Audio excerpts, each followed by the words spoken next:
नमो भगवते वासुदेवाय नमः। हर हर महादेव। राधे राधे। मेरी सभी माताओं, बहनों और भाई बंधुओं को नमस्कार है। आप सभी का भारती वंदिनी चैनल में स्वागत है। मित्रों, सनातन धर्म में माँ लक्ष्मी को धन की देवी माना जाता है। मान्यता है कि लक्ष्मी जी की कृपा से ही व्यक्ति की जिंदगी संवरती है। सभी महिलाएं लगातार 16 दिनों तक इस व्रत को रखती हैं और पूरे विधि विधान से पूजा करती हैं। अंग्रेजी कैलेंडर के अनुसार यह व्रत 22 सितंबर 2023 से 6 अक्टूबर 2023 तक रखा जाएगा। हिंदू पंचांग के अनुसार भादों के शुक्ल पक्ष की अष्टमी तिथि से महालक्ष्मी व्रत शुरू हो जाता है और इसका समापन अश्विनी मास के कृष्ण पक्ष की अष्टमी तिथि को होता है। मुख्य रूप से इस व्रत को धन्य धान्य की देवी माता लक्ष्मी को खुश करने के लिए 16 दिनों तक रखा जाता है। इन 16 दिनों के दौरान लक्ष्मी देवी की पूजा अर्चना और पाठ करने से घर में धन, सुख और समृद्धि बनी रहती है। यदि कोई भक्त महालक्ष्मी व्रत में पूरे 16 दिन व्रत नहीं कर सकता तो वह शुरुआत के 3 व्रत या फिर आखिरी के 3 व्रत भी कर सकता है। इस दिन घर घर में महिलाएं व्रत रखकर पार्थिव हाथी पर विराजित महालक्ष्मी का पूजन करती हैं। इस पूजन का अनुष्ठान भी खास होता है। इसमें 16 की संख्या का विशेष महत्व माना जाता है। 16 गांठ का एक गढ़ा तैयार करके लक्ष्मी जी को अर्पण किया जाता है और 16 बार कहानी कही जाती है। इसके अलावा 16 बार डुबकी, 16 श्रृंगार, 16 बार मुंह धोना, 16 तर्पण, 16 दीपक और 16 बोल की कहानी भी कही जाती है तथा कथा सुनी जाती है। मित्रों, सामान्यतः भक्त महालक्ष्मी की एक ही कथा सुनते हैं, परंतु आज मैं आपको लोक प्रचलित महालक्ष्मी की संपूर्ण 7 कथाएं सुनाने जा रही हूँ, जिससे आप सभी को महालक्ष्मी की संपूर्ण कृपा दृष्टि प्राप्त हो सके और आपका घर सुख, समृद्धि और धन धान्य से भरा रहे। अतः आपसे आग्रह है कि वीडियो को पूरा देखिएगा। परंतु उससे पहले मेरा आप सभी भाई बहनों से निवेदन है कि यदि आप चैनल पर नए हैं या अभी तक आपने चैनल को सब्सक्राइब नहीं किया है तो कृपया करके चैनल को सब्सक्राइब अवश्य कर लीजिएगा और बगल में बनी हुई घंटी को जरूर दबा लीजिएगा ताकि मैं आपके लिए ऐसी ही पवित्र कथा कहानियां लाती रहूं। तो चलिए महालक्ष्मी के दर्शन करते हुए कथाओं को शुरू करते हैं। मित्रों, मैं आपको महालक्ष्मी की प्रथम कथा सुनाने जा रही हूँ, अतः ध्यान से और भक्ति पूर्वक सुनिए। एक समय महर्षि श्री वेदव्यास जी हस्तिनापुर पधारे। उनका आगमन सुनकर महाराज धृतराष्ट्र उनको आदर सहित राजमहल में ले गए और उनको स्वर्ण सिंहासन पर बिठाकर उनका चरणोदक ले उनका पूजन किया। इसके बाद श्री वेदव्यास जी से माता कुंती तथा गांधारी ने हाथ जोड़कर प्रश्न किया, हे महामुने, आप त्रिकालदर्शी हैं, अतः आपसे हमारी प्रार्थना है कि आप हमको कोई ऐसा सरल व्रत तथा पूजन बताएं जिससे हमारा राज्य लक्ष्मी, सुख, संपत्ति, पुत्र पौत्रादि व परिवार सुखी रहे।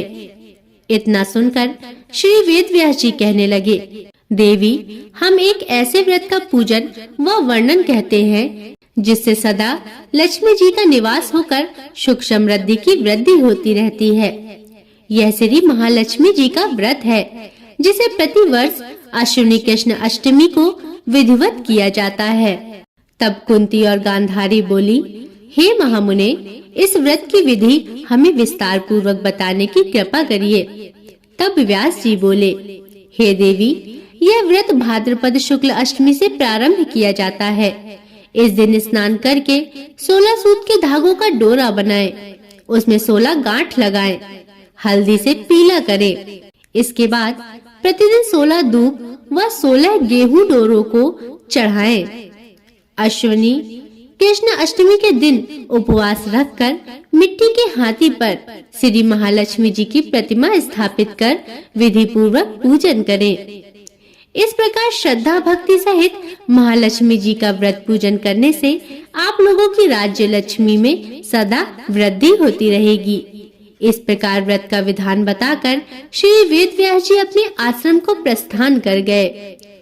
इधर दूसरी ओर समय अनुसार भाद्रपद शुक्ल अष्टमी से गांधारी तथा कुंती अपने अपने महलों में नगर की स्त्रियों सहित व्रत आरंभ करने लगी।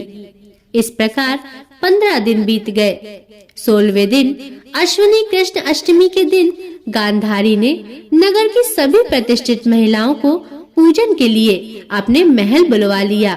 अतः इसी कारण माता कुंती के यहाँ कोई भी महिला पूजन करने नहीं आई।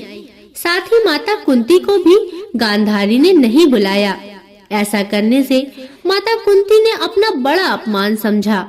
उन्होंने पूजन की कोई तैयारी नहीं की एवं उदास होकर बैठ गई। जब पांचों पांडव युधिष्ठिर, अर्जुन, भीम, नकुल और सहदेव महल में आए तो कुंती को उदास देखकर वे पूछने लगे, हे माता, आप इस प्रकार उदास क्यों हैं? आपने पूजन की तैयारी क्यों नहीं की?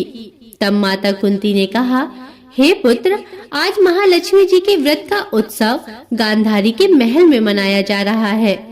उन्होंने नगर की समस्त महिलाओं को बुलाया है और उसके 100 पुत्रों ने मिट्टी का एक विशाल हाथी बनाया है, जिस कारण सभी महिलाएं उस बड़े हाथी का पूजन करने के लिए गांधारी के यहाँ चली गई, लेकिन मेरे यहाँ नहीं आई। यह सब सुनकर अर्जुन ने कहा, हे माता, आप पूजन की तैयारी करें और नगर में बुलावा भिजवा दे कि हमारे यहाँ स्वर्ग से ऐरावत हाथी आ रहा है, जिसका पूजन मिलकर करेंगे। इधर माता कुंती ने नगर में ढिंढोरा पिटवा दिया और पूजा की विशाल तैयारी होने लगी। उधर अर्जुन ने बाण के द्वारा स्वर्ग से ऐरावत हाथी को बुला लिया। इधर सारे नगर में शोर मच गया कि कुंती के महल में स्वर्ग से इंद्र का ऐरावत हाथी पृथ्वी पर उतारकर पूजा जाएगा। समाचार को सुनकर नगर की सभी नर नारी, बालक एवं वृद्धों की भीड़ एकत्र होने लगी। उधर गांधारी के महल में हलचल मच गई। वहां एकत्र हुई सभी महिलाएं अपनी अपनी थालियां लेकर कुंती के महल की ओर जाने लगी। देखते ही देखते कुंती का सारा महल ठसाठस भर गया। माता कुंती ने ऐरावत को खड़ा करने हेतु अनेक रंगों के चौक पुरवाकर नवीन रेशमी वस्त्र बिछवा दिए। नगरवासी स्वागत की तैयारी में फूल माला, अबीर, गुलाल, केसर हाथों में लिए पंक्तिबद्ध खड़े थे। तब स्वर्ग से ऐरावत हाथी पृथ्वी पर उतरने लगा तो उसके आभूषणों की ध्वनि गूंजने लगी। ऐरावत के दर्शन होते ही जय जयकार के नारे लगने लगे। सायंकाल के समय इंद्र का भेजा हुआ हाथी ऐरावत माता कुंती के भवन के चौक में उतर आया। तब सब नर नारियों ने पुष्पमाला, अबीर, गुलाल, केसर आदि सुगंधित पदार्थ चढ़ाकर उसका स्वागत किया। राज्य पुरोहित द्वारा ऐरावत पर महालक्ष्मी जी की मूर्ति स्थापित करके वेद मंत्रोच्चारण द्वारा पूजन किया गया। नगरवासियों ने भी महालक्ष्मी पूजन किया। फिर अनेक प्रकार के पकवान लेकर ऐरावत को खिलाए और यमुना का जल उसे पिलाया गया। राज्य पुरोहित द्वारा स्वस्ति वाचन करके महिलाओं द्वारा महालक्ष्मी का पूजन कराया गया। 16 गांठों वाला डोरा लक्ष्मी जी को चढ़ाकर अपने अपने हाथों में बांध लिया। ब्राह्मणों को भोजन कराया गया। दक्षिणा के रूप में स्वर्णाभूषण, वस्त्र आदि दिया गया। तत्पश्चात महिलाओं ने मिलकर मधुर संगीत लहरियों के साथ भजन कीर्तन कर संपूर्ण रात्रि महालक्ष्मी व्रत का जागरण किया। दूसरे दिन प्रातः राज्य पुरोहित द्वारा वेद मंत्रोच्चारण के साथ जलाशय में महालक्ष्मी जी की मूर्ति का विसर्जन किया गया। फिर ऐरावत को विदा कर इंद्रलोक भेज दिया गया। श्री महालक्ष्मी की जय, श्री विष्णु की जय। मित्रों, इस प्रकार जो स्त्रियां श्री महालक्ष्मी जी का विधि पूर्वक व्रत एवं पूजन करती हैं, उनके घर धन धान्य से पूर्ण रहते हैं तथा उनके परिवार में महालक्ष्मी जी सदा निवास करती हैं। मित्रों, यहाँ महालक्ष्मी जी की प्रथम कथा समाप्त होती है। अब मैं आपको महालक्ष्मी जी की दूसरी कथा सुनाने जा रही हूँ, अतः ध्यान से सुनिए। बहुत समय पहले की बात है। एक गांव में एक ब्राह्मण रहता था। वह ब्राह्मण नियमानुसार भगवान विष्णु का पूजन प्रतिदिन करता था। उसकी भक्ति से प्रसन्न होकर भगवान विष्णु ने उसे दर्शन दिए और उससे कहा, हे वत्स, मैं तुम्हारी भक्ति से अत्यंत प्रसन्न हूँ। तुम मांगो, तुम क्या वरदान मांगना चाहते हो? तब वह ब्राह्मण बोला, हे प्रभु, मैं चाहता हूँ कि माता लक्ष्मी सदैव मेरे घर में निवास करें। ब्राह्मण की इच्छा सुनकर भगवान विष्णु ने उसे एक मार्ग बताया और बोले, यहाँ मंदिर में प्रतिदिन एक स्त्री आती है और वह यहाँ आकर गोबर के उपले थापती है। वही माता लक्ष्मी है। तुम उन्हें अपने घर में आमंत्रित करो। देवी लक्ष्मी के चरण तुम्हारे घर में पड़ने से तुम्हारा घर धन धान्य से भर जाएगा। ऐसा कहकर भगवान विष्णु अंतर ध्यान हो गए। अब दूसरे दिन सुबह से ही ब्राह्मण देवी लक्ष्मी के इंतजार में मंदिर में बैठ गया। जब उसने देखा कि सामने से एक महिला उपले थाप रही है, तो वह समझ गया कि वे साक्षात माता लक्ष्मी हैं और उसने उन्हें अपने घर पधारने का आग्रह किया। ब्राह्मण की बात सुनकर लक्ष्मी जी समझ गई कि यह बात ब्राह्मण को विष्णु जी ने ही कही होगी, तो उन्होंने ब्राह्मण को महालक्ष्मी का व्रत करने की सलाह दी। लक्ष्मी जी ने ब्राह्मण से कहा कि तुम 16 दिन तक महालक्ष्मी का व्रत करो और व्रत के आखिरी दिन चंद्रमा का पूजन करके अर्घ्य देने से तुम्हारा व्रत पूर्ण हो जाएगा। ब्राह्मण ने भी महालक्ष्मी के कहे अनुसार व्रत किया और देवी लक्ष्मी ने भी उसकी मनोकामना पूर्ण की। उसी दिन से यह व्रत श्रद्धा से किया जाता है। तो मित्रों, प्रेम से बोलिए माता महालक्ष्मी जी की जय, भगवान विष्णु की जय। मित्रों, यहाँ पर दूसरी कथा समाप्त होती है। अब मैं आपको तीसरी कथा सुनाने जा रही हूँ, अतः भक्ति भाव से सुनिए। मित्रों, पौराणिक कथा के अनुसार एक बार भगवान विष्णु मृत्युलोक यानी भूलोक में गमन करने के लिए निकल पड़े। माता लक्ष्मी ने भी निवेदन किया कि वह भी उनके साथ आना चाहती हैं। भगवान विष्णु उनके स्वभाव से परिचित थे, इसलिए पहले ही उन्होंने आगाह किया कि मैं आपको एक ही शर्त पर साथ लेकर चल सकता हूँ। माता लक्ष्मी मन ही मन बहुत खुश हुई कि चलो सशर्त ही सही, भगवान साथ ले जाने के लिए तैयार तो हुए। माता फटाक से बोली, मुझे सारी शर्तें मंजूर हैं। भगवान विष्णु ने कहा, जो मैं कहूँ, जैसा मैं कहूँ, आपको वैसा ही करना होगा। माता बोली, ठीक है, आप जैसा कहेंगे मैं वैसा ही करूँगी। ऐसा कहकर दोनों भूलोक पर आकर विचरण करने लगे। एक जगह रुककर श्री हरि ने माता से कहा कि मैं दक्षिण दिशा की तरफ जा रहा हूँ, आपको यहीं पर मेरा इंतजार करना होगा। यह कहकर भगवान विष्णु दक्षिण दिशा की तरफ बढ़ गए।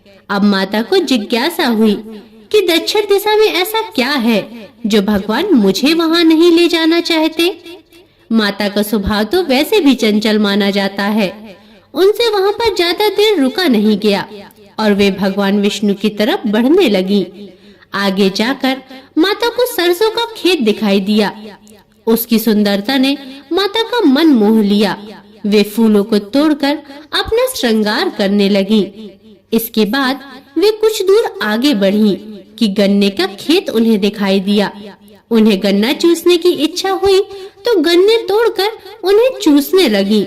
इतने में भगवान विष्णु वापस आ गए। सरसों के फूलों से सजी माता लक्ष्मी को गन्ना चूसते हुए देखकर भगवान विष्णु उन पर क्रोधित हो गए। भगवान ने कहा कि आपने शर्त का उल्लंघन किया है। मैंने आपको वहाँ रुकने के लिए कहा था, लेकिन आप नहीं रुकी और यहाँ किसान के खेत से फूल व गन्ने तोड़कर आपने अपराध किया है। आपको इसकी सजा मिलेगी। तब भगवान विष्णु ने माता लक्ष्मी को 12 वर्ष तक किसान की सेवा करने का शाप दे दिया और स्वयं क्षीर सागर गमन कर गए। अब विवश माता लक्ष्मी को किसान के घर रहना पड़ा।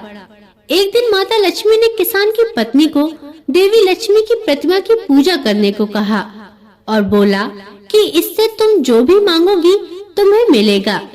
कृषक की पत्नी ने वैसा ही किया। कुछ ही दिनों में उनका घर धन धान्य से पूर्ण हो गया। हंसी खुशी समृद्धि में 12 साल बीत गया। जब भगवान विष्णु माता लक्ष्मी को लेने के लिए आए तो किसान ने माता को न जाने देने की हट कर ली। इस पर माता लक्ष्मी ने कहा कि कार्तिक कृष्ण पक्ष की 13 के दिन यदि वह विधि पूर्वक मेरी पूजा करे तो वह उसके घर से नहीं जाएंगी, लेकिन वह इस दौरान उसे दिखाई नहीं देंगी। वह एक कलश की स्थापना करे और उसमें कुछ धन रखे, क्योंकि धन ही माता लक्ष्मी का रूप होगा। इस प्रकार 13 के दिन किसान ने माता के बताए अनुसार ही पूजा कर कलश स्थापना की और किसान का घर धन्य धान्य से पूर्ण हो गया। तब से लेकर आज तक धनतेरस पर माता लक्ष्मी की पूजा करने की परंपरा चली आ रही है। हे माता लक्ष्मी, आपने जैसी कृपा किसान पर करी वैसी सब पर करना। आपकी सदा ही जय हो।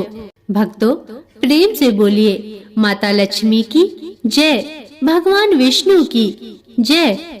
मित्रों, यहाँ महालक्ष्मी की तीसरी कथा समाप्त होती है। अब मैं आपको महालक्ष्मी की चौथी कथा सुनाने जा रही हूँ, अतः प्रेम पूर्वक सुनिए। मित्रों, एक बार की बात है, लक्ष्मी जी ने मनोहर रूप यानी बहुत ही अद्भुत रूप धारण करके गाय के एक झुंड में प्रवेश ले लिया और उनके इस सुंदर रूप को देखकर गायों ने पूछा, हे देवी, आप कौन हैं और कहां से आई हैं? गायों ने ये भी कहा कि आप पृथ्वी की अनुपम सुंदरी लग रही हो। तब गायों ने उनसे प्रेम पूर्वक पूछा कि आप सच सच बताइए, आखिर आप कौन हैं और आप कहां जाना चाहती हैं? तब लक्ष्मी जी ने विनम्रता से गायों से कहा, तुम्हारा कल्याण हो।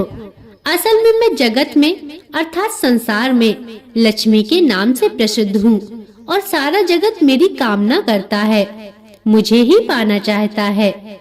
मैंने दैत्यों को छोड़ दिया था और इसलिए वे सदा के लिए नष्ट हो गए। इतना ही नहीं, मेरे आश्रय में रहने के कारण इंद्र, सूर्य, चंद्रमा, विष्णु, वरुण तथा अग्नि आदि सभी देवता सदा के लिए आनंद भोग रहे हैं। इसके बाद माँ लक्ष्मी ने कहा कि जिनके शरीर में मैं प्रवेश नहीं करती वे सदैव नष्ट हो जाते हैं और अब मैं तुम्हारे शरीर में ही निवास करना चाहती हूँ। देवी लक्ष्मी की इन बातों को सुनने के बाद गायों ने कहा, हे देवी, तुम बड़ी चंचल हो, इसलिए कभी कहीं टिक कर नहीं रह सकती और कहीं नहीं ठहरती।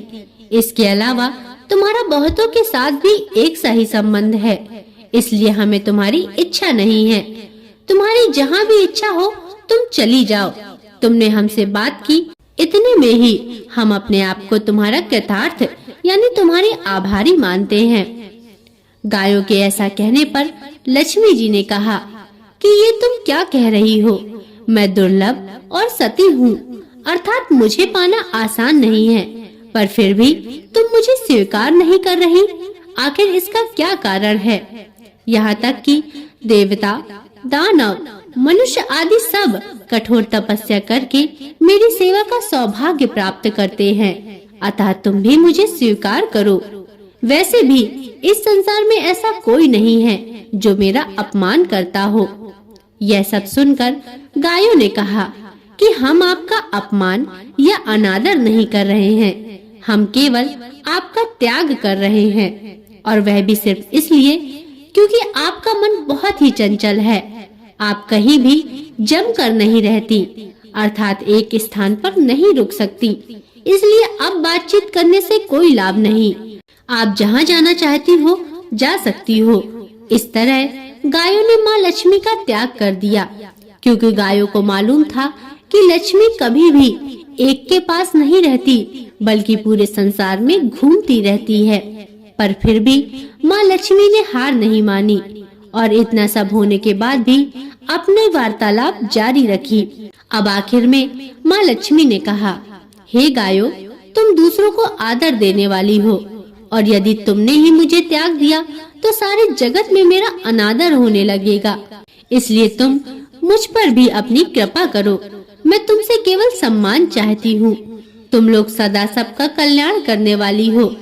तुम लोग सदा सबका कल्याण करने वाली हो, पवित्र और सौभाग्यवती हो।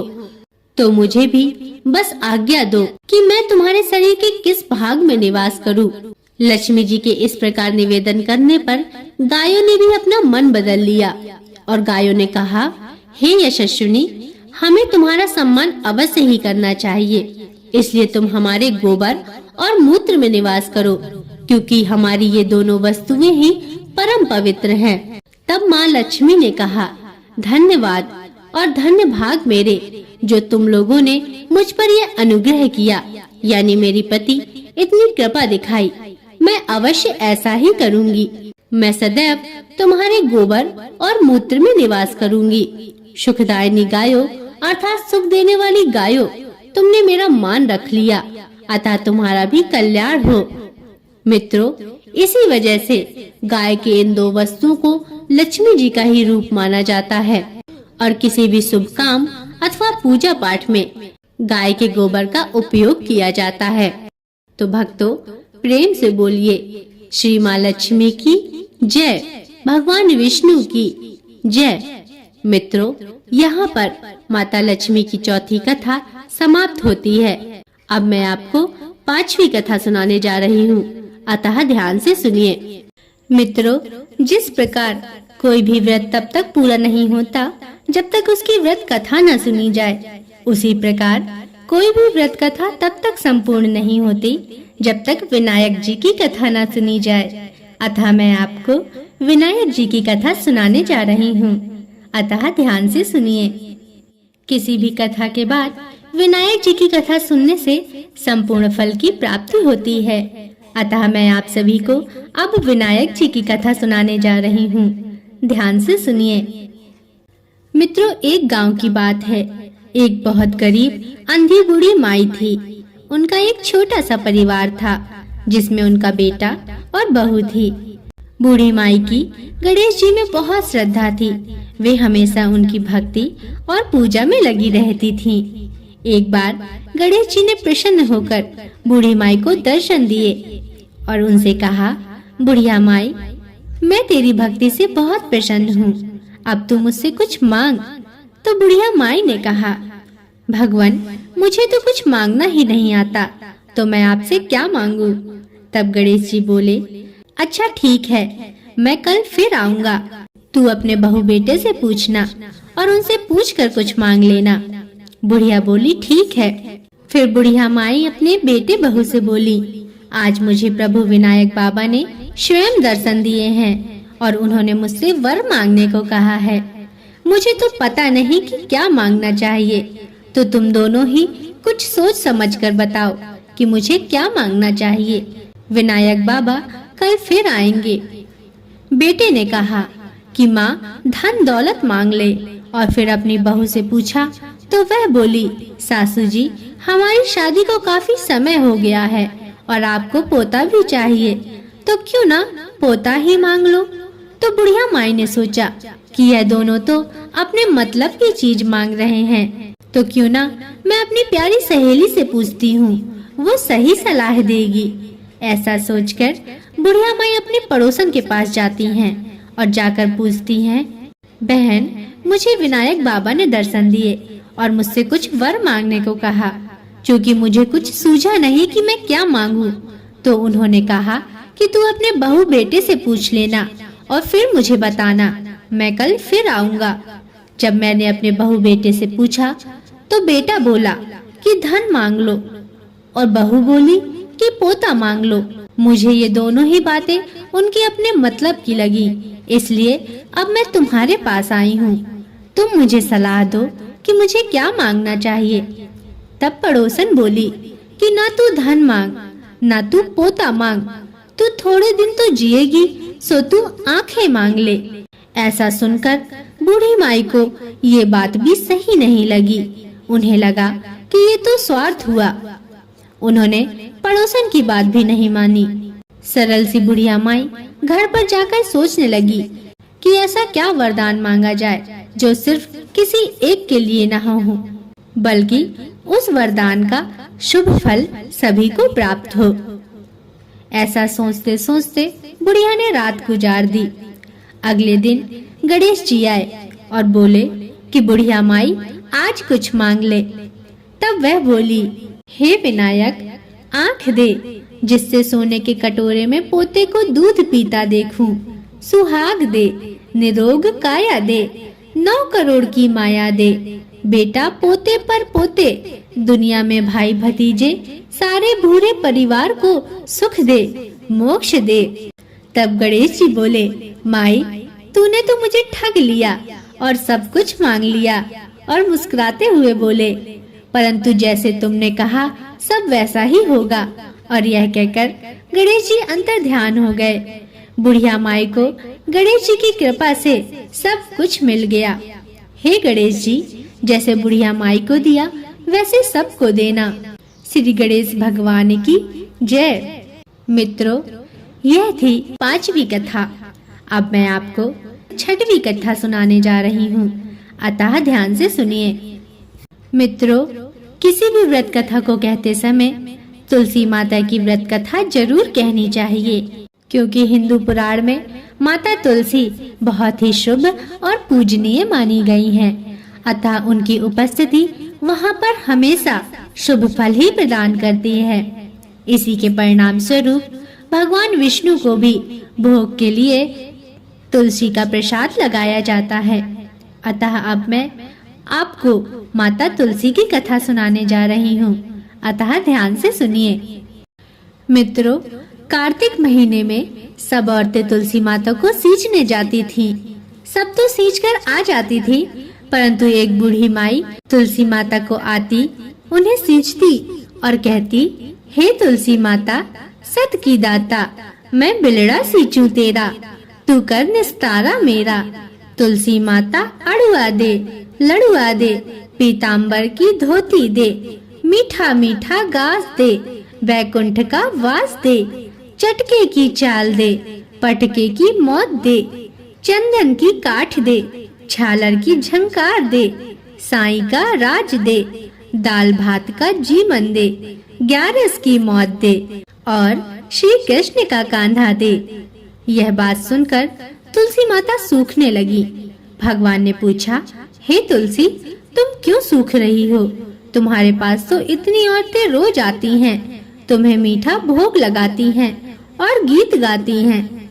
तब तुलसी माता ने कहा, हे भगवान, सब औरतें मेरे पास आती हैं, परंतु उनमें से एक बूढ़ी माई रोज आती है और इस तरह की बात कहती है। मैं सब कुछ तो दे दूंगी, पर मैं श्री कृष्ण का कांधा कहाँ से दूंगी?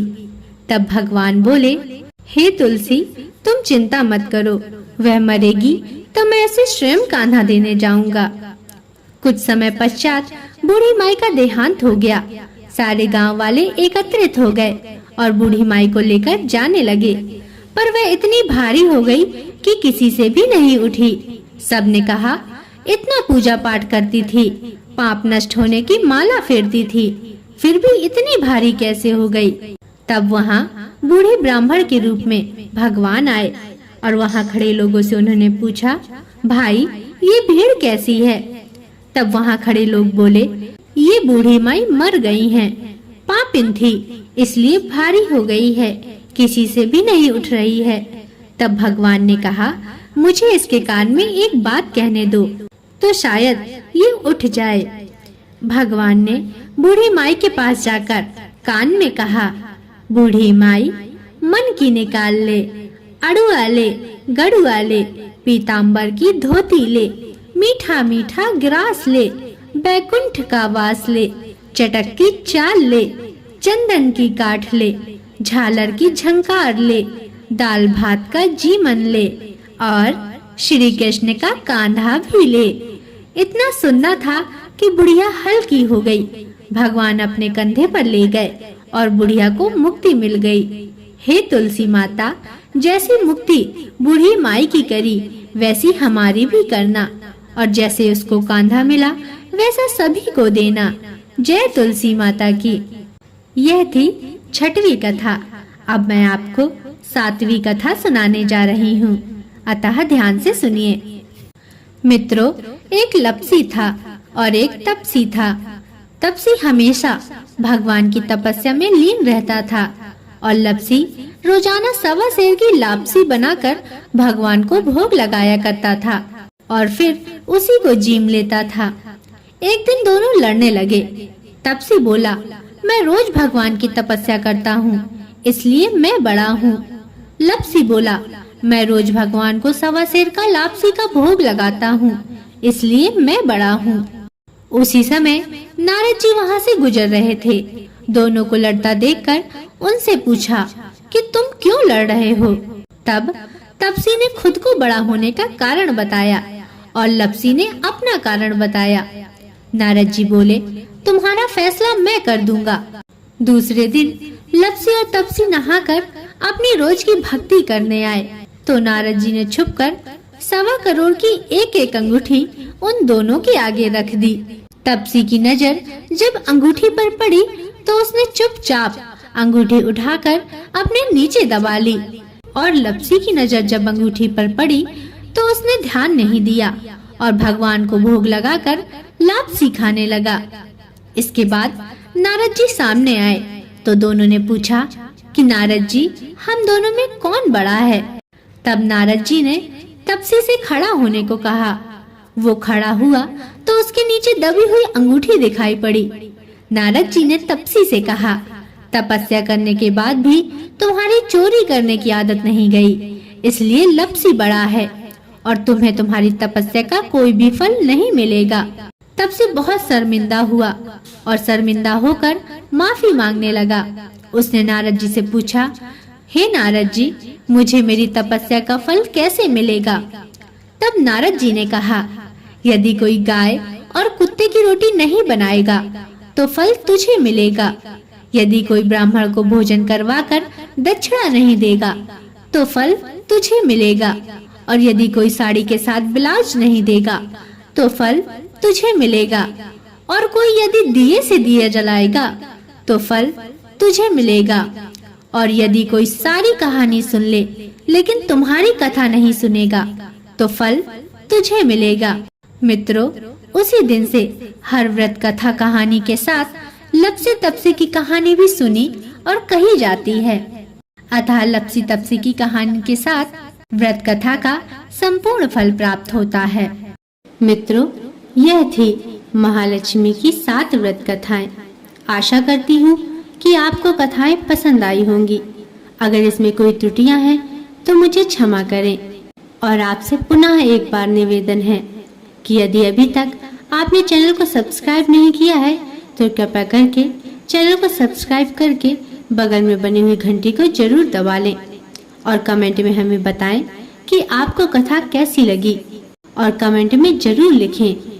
श्री महालक्ष्मी जी की जय, भगवान विष्णु की जय, हर हर महादेव, राधे राधे। अब अगले वीडियो तक के लिए नमस्कार।